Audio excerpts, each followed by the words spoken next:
श्रीमद् भागवत गीता जी का यह पहले अध्याय का 27वां श्लोक है, जिसमें क्या कहा कि क्योंकि इस मान्यता के अनुसार जन्मे हुए की मृत्यु निश्चित है और मरे हुए का जन्म निश्चित है, इससे भी इस बिना उपाय वाले विषय में तू शोक करने को योग्य नहीं है।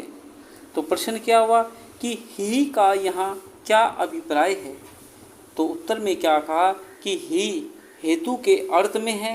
पूर्व श्लोक में जिस मान्यता के अनुसार भगवान ने शोक करना अनुचित बतलाया है, उसी मान्यता के अनुसार युक्ति पूर्वक उस बात को इस श्लोक में सिद्ध करते हैं। तो प्रश्न क्या हुआ कि जिसका जन्म हुआ है उसकी मृत्यु निश्चित है। यह बात तो ठीक है, क्योंकि जन्मा हुआ सदा नहीं रहता, इस बात को सभी जानते हैं। परंतु यह बात कैसे कही कि जो मर गया है उसका जन्म निश्चित है, क्योंकि जो मुक्त हो जाता है उसका पुनर्जन्म नहीं होता, यह प्रसिद्ध है। तो उत्तर में क्या कहा कि यहाँ भगवान वास्तविक सिद्धांत की बात नहीं कह रहे हैं। भगवान का यह कथन तो उन अज्ञानियों की दृष्टि से है जो आत्मा का जन्मना मरना नित्य मानते हैं।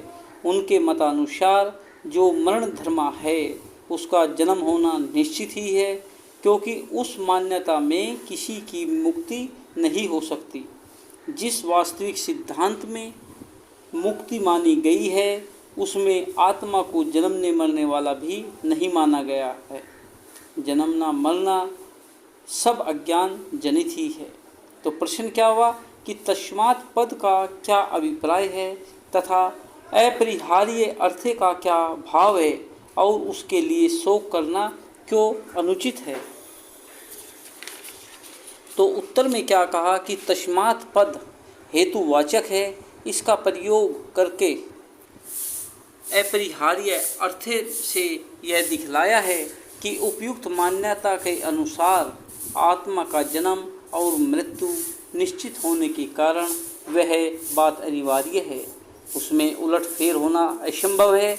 ऐसी स्थिति में निरुपाय बात के लिए शोक करना नहीं बनता। अतएव इस दृष्टि से भी तुम्हारा शोक करना सर्वथा अनुचित है। तो संबंध क्या हुआ कि पूर्व श्लोकों द्वारा जो आत्मा को नित्य अजन्मा अविनाशी मानते हैं और जो सदा जन्मने मरने वाला मानते हैं, उन दोनों के मत से ही आत्मा के लिए शोक करना नहीं बनता, यह बात सिद्ध की गई।